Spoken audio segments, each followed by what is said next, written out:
Hi, and welcome back to Ron Hasn't Seen on Vacation. I'm actually re-recording this episode. I recorded it before I left, but for some reason didn't get any audio.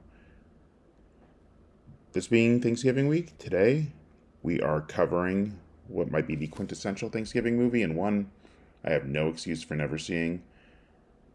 John Hughes's 1987 Planes, Trains, and Automobiles. Stars the immortal John Candy and still going and amazing Steve Martin. Martin stars as Neil Page, a marketing executive trying to get home to Chicago from New York for Thanksgiving. He's trying to barter for a cab with some guy, and at that point, Candy's Del Griffith steals the cab unwittingly, and then the two meet up at the airport waiting for the same flight back to Chicago, which is now delayed, and then once they get on, is rerouted to Kansas City thanks to a freak blizzard. Del and Neil end up having to share a hotel room that night because it's the last one. They're robbed in the middle of the night. So then they hop on a train, which then breaks down. So they have to then take a bus the rest of the way to St. Louis, where they both try to rent cars.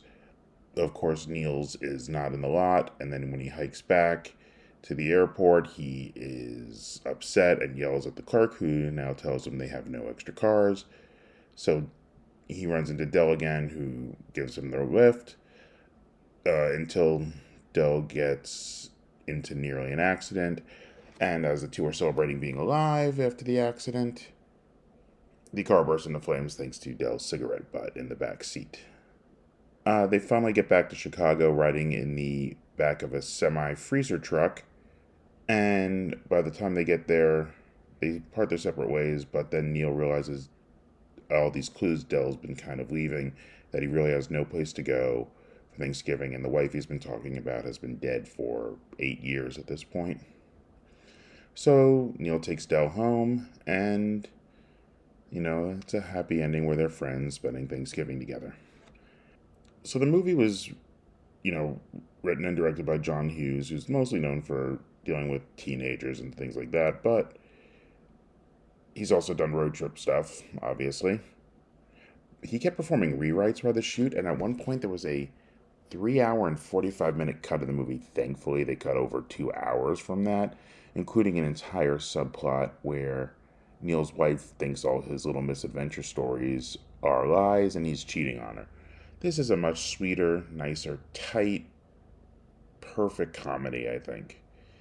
It was very well received at the time. 2 thumbs up from Siskel and Ebert, general praise in the reviews.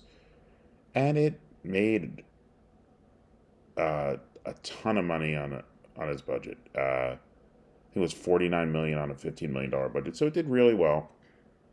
And you know what? It's just funny. It is as I said, the quintessential Thanksgiving movie. I can't think of anything else. It's not like some little Hallmarky kind of thing. It's just funny. I mean, Candy and Steve Martin, perfect timing. Candy just always brings a lovable chaos. No matter how annoying he could be to other people on screen, the audience just will always be drawn to him. I mean, think Uncle Buck. I think Delirious was another one of my favorites. Great Outdoors. I mean, there's just so many movies he did that are great. And he's one of the celebrities I remember really, really hitting hard when he died back when I was a teenager. And Martin has been perfect as a straight man and the wacky man. I mean, from The Jerk through Parenthood, he's always funny, always great. And both of them deliver in droves in this one. It's so funny. They're so good together. And I can't really say a single negative thing about this movie. It just flows perfectly. The jokes, the pairing, everything great, performances from the supporting cast, people from other John Hughes films show up.